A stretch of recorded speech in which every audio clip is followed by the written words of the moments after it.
E por fim, gente, nós temos aqui a região da nossa fusão nuclear. Ai, meu filho tá querendo entrar. Não, aqui não dá. Não, você não tá entendendo. Se meu filho não entrar, eu vou te processar.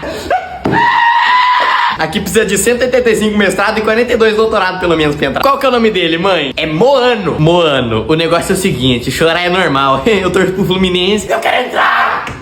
Não, mas pera lá, controla a tua cria aí. Aquela outra filha ali também não é tua? É também, só que ela chora em silêncio. Ai, eu queria entrar na sala de fusão nuclear. Puta merda. Qual que é o nome dela? Orégana Bimporini Tingendapener. Orégana Kimporini de Menavres Kenebref. Meu Deus, gente, não, pera lá. Alguém aqui tem mais alguma reclamação? Eu tenho uma reclamação.